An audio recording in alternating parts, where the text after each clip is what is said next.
नमस्कार। और छोटे बच्चे जो यहाँ सामने बैठे हैं, मेरे आप सबको बहुत बहुत प्यार। आज निश्चित तौर पे मेरे लिए भावुक क्षण है कि मैं जिस स्कूल में पढ़ा, आज उसी स्कूल में मुझे आप लोगों के बीच में आने का मौका मिला। पुरानी स्मृतियां ताजा होंगी। आदमी जीवन में दो ऐसी अवस्थाएं होती हैं जिन्हें कभी भूलता नहीं। पहला बाल्यकाल, किशोर अवस्था जब आपकी होती है, जब आप स्कूल में पढ़ते हैं, और कॉलेज के दिन आप जीवन में जहां मर्जी पहुंचो, जो मित्र आपके बाल्यकाल में या कॉलेज में बनते हैं, वो जीवन में हमेशा याद रहते हैं। तो मैं प्रिंसिपल साहब का धन्यवाद करना चाहता हूं कि आपने मुझे अपने पुराने स्कूल, जहां लगभग जीवन के 3 वर्ष मैंने बिताए, यहां आने का मौका मुझे दिया। मंच पे रविंद्र बाली जी जो प्रिंसिपल हैं स्कूल के, सुभाष कैंतला जी जिला परिषद के सदस्य हैं, जीवन चौहान जी हमारे बीडीसी के सदस्य हैं, राजेश शर्मा जी जो नगर पंचायत के चेयरमैन हैं, प्रवीण वर्मा जी हमारे कुमारसंग जोन के पार्टी के अध्यक्ष हैं, सिद्धार्थ चौहान जी जो कोटगढ़ जोन के हमारे पार्टी के अध्यक्ष हैं और बीडीसी के सदस्य भी हैं, नरेश कैंतला जी जो ये जिला कांग्रेस कमेटी के महासचिव हैं, कृष्ण शर्मा जी ये पूर्व में यहाँ के प्रिंसिपल रहे और मेरे अच्छे मित्र और सहपाठी रहे। इनको देखकर भी बहुत खुशी होती है और हमेशा एक सच्चे मित्र होने के नाते मुझे प्रेरणा देते रहते हैं। ओम प्रकाश शर्मा जी, अशोक डोगरा जी हमारे शहर के पार्टी के अध्यक्ष हैं, सागर कैंतला जी जो पार्षद हैं, कमल शर्मा जी पार्षद हैं, पूनम कैंतला जी भी पार्षद हैं, और मंच पे हमारे जो बहुत आदरणीय केशव राम भारद्वाज जी बैठे हैं, इन्हें देख के बहुत खुशी होती और मुझे इस बात की प्रसन्नता है कि आप स्वस्थ हैं। भगवान आपके स्वास्थ्य को इसी तरह कायम रखे। ये हमारे टीचर हुआ करते और मैं भी पढ़ा हूं इनके पास। और अगर आपको सच्ची बात कहूं, हालांकि पढ़ने लिखने में मैं होशियार था, शरारती था, अगर मैं स्कूल में किसी से डरता था तो भारद्वाज साहब से डरता था। इनके चांटे भी मैंने खाए हुए।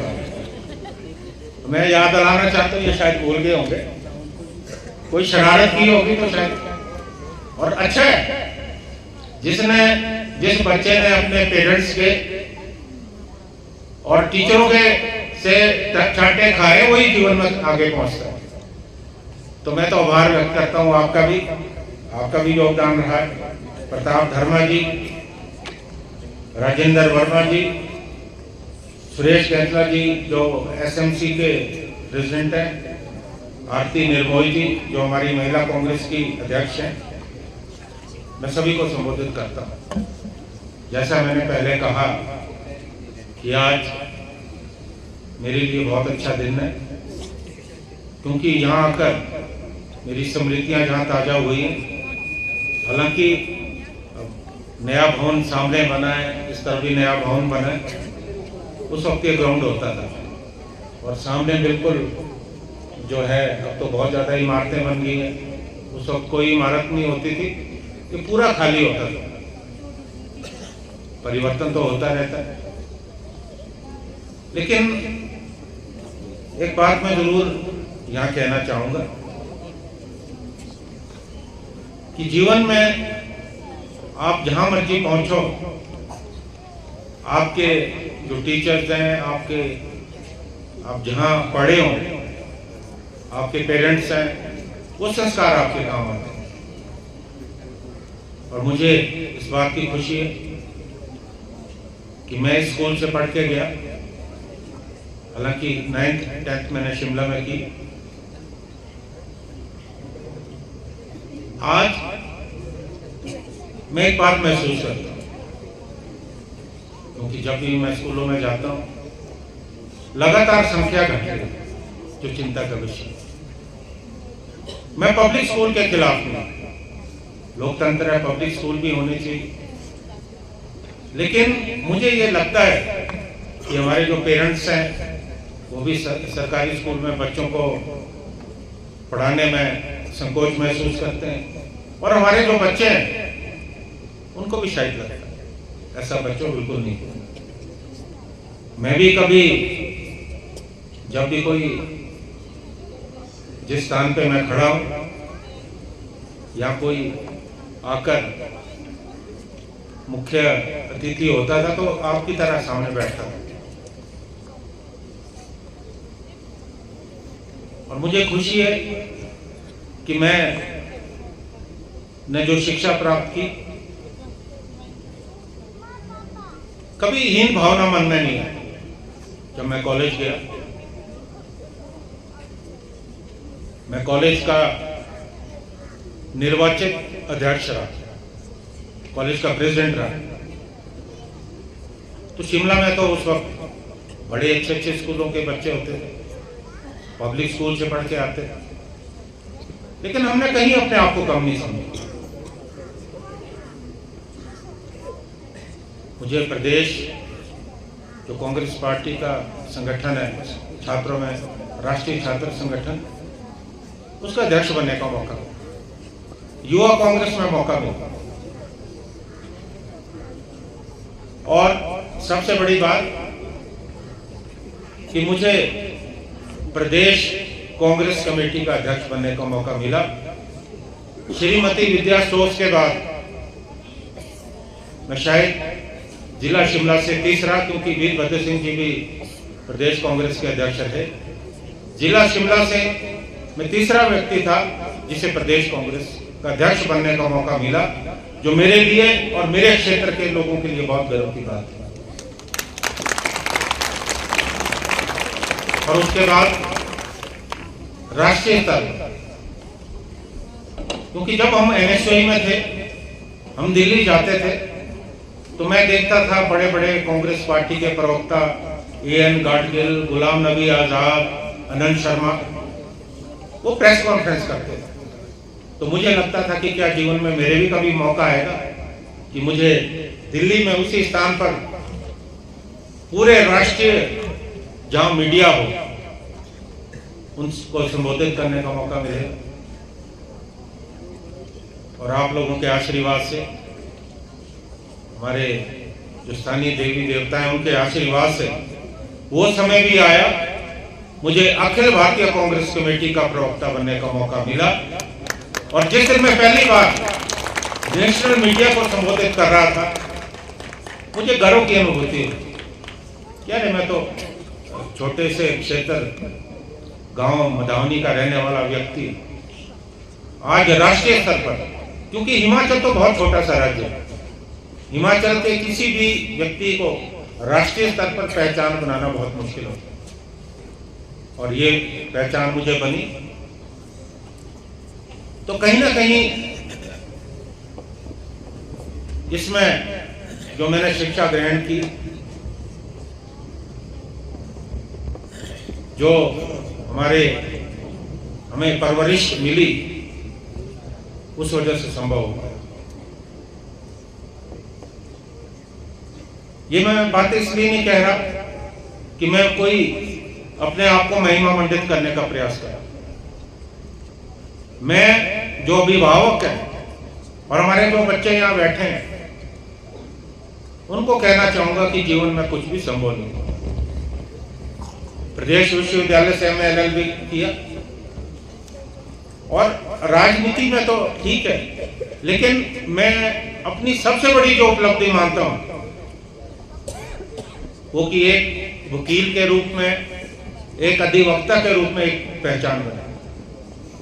मेरे घर से तो कोई वकील नहीं था, ना कोई अधिवक्ता था, ना कोई राजनीति में था, क्योंकि आप देख रहे होंगे कि राजनीति में ज्यादातर उन्हीं परिवारों के बच्चे आते हैं जिनके पेरेंट्स राजनीति में स्थापित रहे हैं। अधिवक्ता भी वही बनते हैं, अच्छा वकील वही बनता है जिनके पेरेंट्स जो है वकालत में होते हैं। तो मेरा तो दोनों तरफ शून्य था, और मुझे काफी सालों तक, लगभग 2 दशकों तक भारत सरकार का अधिवक्ता बनने का मौका मिला, हाई कोर्ट और सुप्रीम कोर्ट। ये मैं बच्चों को कहना चाहता हूं। भारत की जो आर्म फोर्सेज है उनका अधिवक्ता बनने का मौका मिला, रेलवे का अधिवक्ता बनने का मौका मिला। बहुत प्रतिष्ठित जो संस्थान है उनका अधिवक्ता बनने का मौका मिला। और जिस दिन मैं हाई कोर्ट की बात कहूं, जब हाई कोर्ट में मुझे बहस करने का मौका मिला, उस दिन भी मुझे गर्व की अनुभूति। जब सुप्रीम कोर्ट में बहुत बड़े बड़े वकील, नामी वकील, मुझे वहां बहस करने का मौका मिला, तो एक अनुभूति आई कि अरे मैं तो एक छोटे से गांव से सफर तय किया, आज सुप्रीम कोर्ट में मैं बहस कर रहा हूं। ये मैं बातें इसलिए कह रहा हूं कि अगर आप निष्ठा के साथ, आत्मविश्वास के साथ, ईमानदारी के साथ आगे बढ़े तो जीवन में कुछ भी संभव नहीं। और आज मुझे विधायक के रूप में आप लोगों के बीच में आने का मौका, और मैं स्पष्ट कहना चाहता हूं कि मैं चुनाव नहीं लड़ना चाहता, क्योंकि बहुत साल श्रीमती विद्या स्टोक जी यहां से विधायक रही, मैंने तो कभी टिकट भी नहीं मांगा। और इस बार जब मुझे पार्टी का अध्यक्ष बनाया गया तो मुझे लगा कि मुझे वकालत छोड़नी पड़ेगी, लेकिन एक मौका मुझे श्रीमती सोनिया गांधी और राहुल गांधी जी ने दिया अपने को साबित करने का। क्योंकि जिस वक्त मैं अध्यक्ष बना, हिमाचल में पार्टी की स्थिति ठीक थी, गुटों में बढ़ती थी पार्टी। मैंने पूरी पार्टी को इकट्ठा किया, और आपने देखा होगा कि हिमाचल में जब उपचुनाव हुए, उन उपचुनावों में 4-0 से कांग्रेस पार्टी ने जो है शिकस्त दी।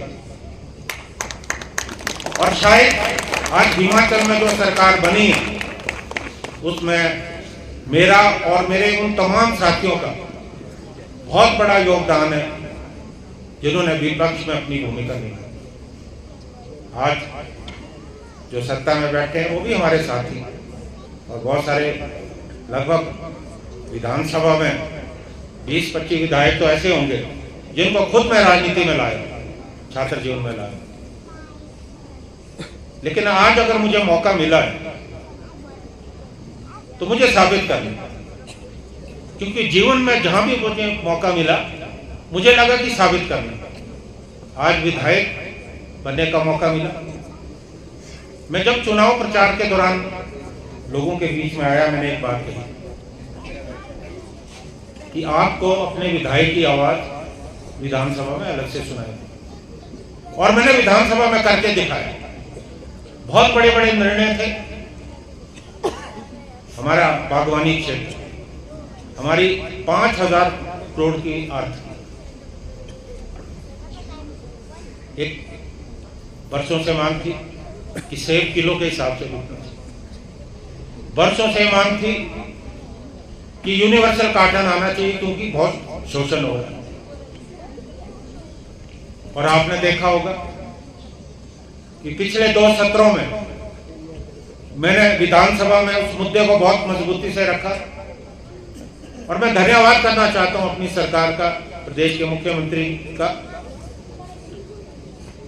कि दोनों मांगे पूरी हुई और इस साल किलो के हिसाब से सेब बिका, अगले साल यूनिवर्सल कार्टन आने वाला है। और जो बरसों से शोषण हो रहा था वो बंद हो गया। और ये तो शुरुआत है, बहुत कुछ करना है अपने क्षेत्र के लिए। और मैं विश्वास दिलाना चाहता हूं कि मेरी आवाज में ताकत है। अपने क्षेत्र की तरक्की के लिए मुझे किसी स्तर तक भी जाना पड़े, मैं पीछे नहीं हटूंगा। यह विश्वास मैं अपने लोगों को दिलाना चाहता हूं।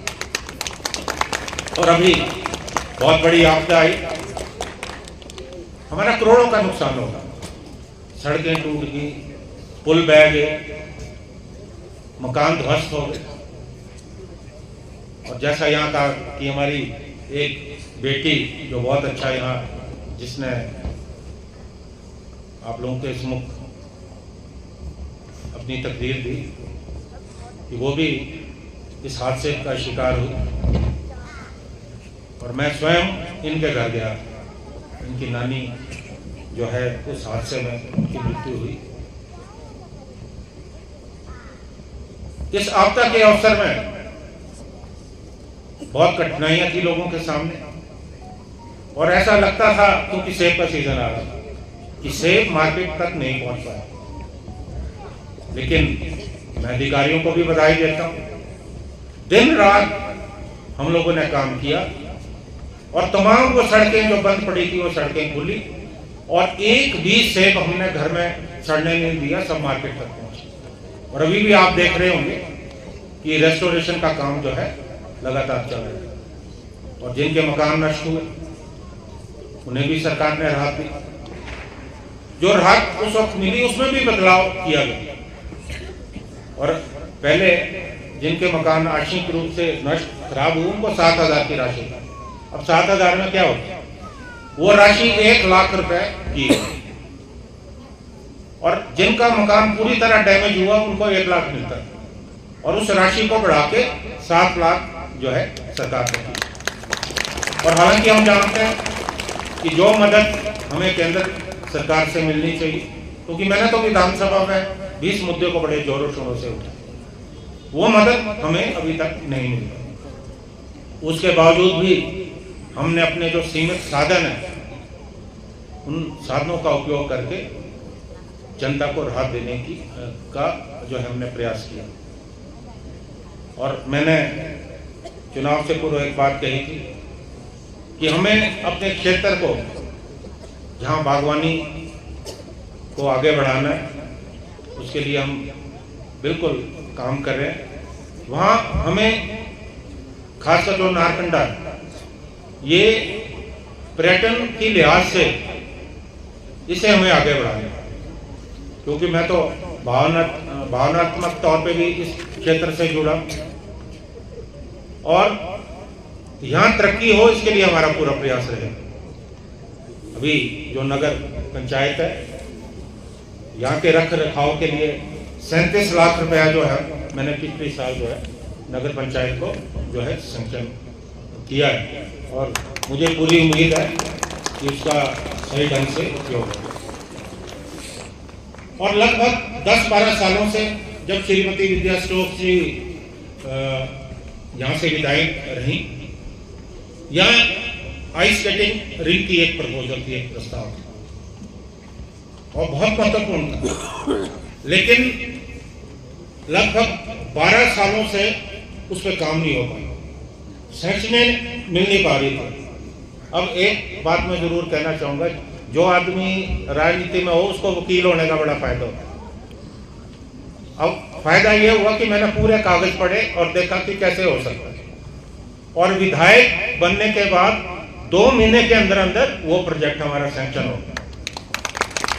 और आज मैं उसका शिलान्यास करने वाला था, हमारे नगर पंचायत के यहाँ अध्यक्ष बैठे, लेकिन किन्हीं कारणों से हमने उसे कुछ दिनों के लिए आगे टाल दिया। ये बहुत बड़ा अट्रैक्शन, आकर्षण होगा इस क्षेत्र के लिए, क्योंकि पूरे शिमला में आइस स्केटिंग रिंक है, लेकिन वो अब चल नहीं पा रहा है। ये पहला आइस स्केटिंग रिंक होगा जिसमें दूर दराज से जो है आएंगे और निश्चित तौर पे इस क्षेत्र का नाम होगा। मेरी एक और प्रपोजल थी कि हम जो है हाटू के लिए रोपवे स्थापित करें। अब उसमें 2-3 बार टेंडर लगे, लेकिन अभी तक कोई नहीं आया, और पूरा हमारा प्रयास है कि हम इस दिशा में भी कदम आगे बढ़ाएं। और मैं ये कहना चाहता हूँ कि अभी जो प्रधानमंत्री सड़क योजना है, उसमें हिमाचल में हमारा क्षेत्र जो है 4थे नंबर पे है। इतना पैसा हमें, इतने हमारे प्रोजेक्ट जो है केंद्र सरकार से सैंक्शन हुए, क्योंकि दिल्ली में रहने के कारण दिल्ली में कई बार अपने जो संपर्क है वो काम आते हैं। तो ये भी बहुत बड़ी बात है। हमने करोड़ों रुपए की लागत से जो है यहाँ पर नई सड़कों का जो निर्माण है वो आने वाले वक्त में होगा। और बहुत छोटे छोटे काम है जो मैं विस्तार में नहीं जानना चाहता। मुझे मालूम है कि समय का अभाव है और ये यहाँ ठंड भी बहुत ज़्यादा है, तो मैं कोई लंबी चौड़ी बात ना करता हुआ जहाँ आप लोगों को इस बात का विश्वास दिलाता हूँ कि जो भी कमियाँ हैं वो आप मुझे बताएं। मेरा पूरा प्रयास रहेगा कि मैं उन समस्याओं का निदान करूं। एक डिमांड चार्टर मुझे दिया है, मैं प्राचार्य महोदय को विश्वास दिलाता हूं कि मैं इस दिशा में प्रयास करूंगा, और आपने जो डिमांड चार्टर दिया है इस पर निश्चित तौर पे हम काम करेंगे। मैं एक बात आप लोगों के सामने कहना चाहता हूं कि क्योंकि मैं राजनीति में रहा, लेकिन वकालत में रहा, तो मेरी सोच राजनेताओं से बिल्कुल अलग है। जैसे पॉलिटिशियंस की सोच होती है ना कि काम कुछ नहीं हो, हाँ मैं हाँ करते रहो, मैं बिल्कुल नहीं करता। मेरे पास कोई काम कराने आता है, कई बार उसे बुरा लगता है, मुझे लगता है ठीक है, तो मेरी पूरी कोशिश होती है कि काम हो, लेकिन वो लटकाना, अपने पीछे लगाने वाली बात मेरे अंदर नहीं है। तो शुरू में लोगों को लगता था कि शायद मैं टाल रहा हूं, लेकिन राजनीति जो है निश्चित तौर पे एक समाज सेवा के रूप में लिया जाना चाहिए, एक ईमानदारी के साथ होना चाहिए। और आज समाज में कई जगह राजनेताओं को लोग ठीक नजर से नहीं देखते, और मुझे इस बात की खुशी है कि इतने सालों के मेरे राजनीतिक जीवन में कोई इतना छोटा सा दाग मेरे ऊपर नहीं लगा, क्योंकि मैंने पूरा ईमानदारी से प्रयास किया कि मैं अपने काम को आगे बढ़ाऊं। तो मैं प्राचार्य महोदय को कहना चाहूँगा कि इस विषय में मैं आप देखेंगे कि परिणाम आएंगे। और एक बात, मैं कुमारसर भी गया और कई स्कूलों में गया, मैं वहाँ ठेयोग कॉलेज भी गया, वहाँ बच्चों को पानी के लिए जो है साफ पानी की सुविधा नहीं। बच्चों, आप घर से लाते हो पानी? कहाँ से? घर से लाते हो पानी? यहाँ पीते हो नलके में? कहाँ नलके में पीते हो? घर से लाते हैं या नलके में पीते? मैं यहाँ घोषणा करता हूँ कि बच्चों को साफ पानी की सुविधा होनी चाहिए। मैं अपनी तरफ से जो है RO स्कूल को देने की घोषणा करता हूँ, ताकि जब आप नल का खोलें तो आपको साफ पानी मिले। जैसे बिस्लेरी की बोतल होती है ना, बस वैसा पानी मिलेगा आपको। नहीं, एक और देना, वो छोटा सा, नहीं तो नहीं, that was not small one. तो इसकी मैं घोषणा करता हूँ, और इसके अलावा समय समय पर, क्योंकि ये तो मेरा अपना स्कूल है, जो भी समस्या होगी मैं प्रिंसिपल साहब से मेरा निवेदन रहेगा कि आप मुझे बता सकते हैं और मेरी पूरी कोशिश रहेगी कि मैं उस दिशा में प्रयास करूं। मैं तफसील में ना जाता हुआ इस बार फिर से कॉलेज स्कूल प्रबंधन का धन्यवाद व्यक्त करना चाहता हूं और सभी अभिभावकों का कि अपने बच्चों को प्रेरित करें कि वो सरकारी स्कूल में भी अच्छी पढ़ाई कर सकें। अंत में मैं एक बात जरूर कहना चाहूंगा जो शायद मेरे जहन से निकल गई थी कि हमारे प्रदेश में नशा लगातार बढ़ रहा है और हमारी युवा पीढ़ी जो है नशे का शिकार हो रही है। मैं जब प्रदेश कांग्रेस का अध्यक्ष भी था उस वक्त भी मैंने इस मुद्दे को बड़े जोर शोर से उठाया और अभी बहुत दुख होता है जब हमारे अपने बच्चे छोटे छोटे चिट्टों के साथ पकड़े जाते हैं। तो जहां मुझे बच्चों को एक बात कहनी है कि ये जीवन बहुत अमूल्य है, आपको जीवन में बहुत आगे बढ़ना है। आपके पेरेंट्स समाज की आप पे बहुत ज्यादा जिम्मेवारी, जहां आप लोगों को नशे से बचना है वहां अभिभावकों से भी मेरा निवेदन रहेगा कि आपको भी बच्चों का ध्यान रखना, क्योंकि जिस तरह से नशे की प्रवृत्ति बढ़ रही है हमारी जो युवा पीढ़ी है उस पर बहुत बड़ा संकट आया। तो इस दिशा में भी हमें गंभीरता से विचार करने की और मनन करने की जरूरत है। मैं सभी का यहाँ आने पर धन्यवाद व्यक्त करना चाहता हूँ और खासकर बच्चों का, क्योंकि अभी पारितोषिक वितरण करना है और आप बच्चों से मेरा यही रहेगा कि आप जीवन में आगे बढ़ें। मेरी शुभकामनाएं आपके साथ है। धन्यवाद। जय हिंद, जय भारत।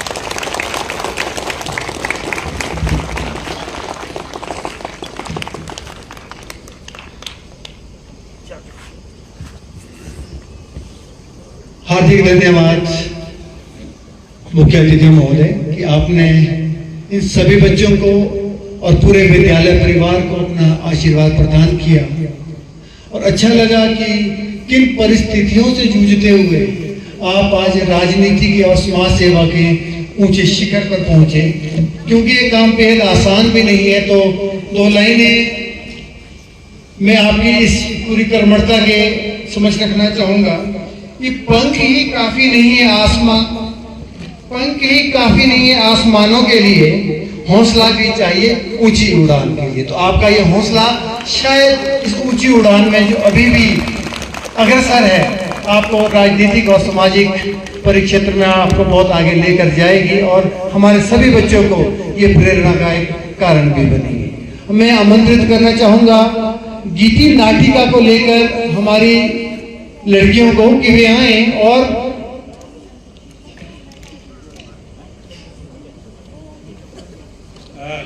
एक मैं यहाँ घोषणा करना चाहता हूँ, जिन बच्चों ने यहाँ कल्चर एक्टिविटी की उनको मैं अपनी तरफ से 5-5 हज़ार रुपये देना चाहता हूँ। और वो बच्ची जिसने बड़ा सुंदर संबोधन किया, बेटे आपको भी मैं अपनी तरफ से जो है 5,000 देने की घोषणा करता हूँ। भूषण ज्वेलर्स, अनमोल रिश्तों के लिए।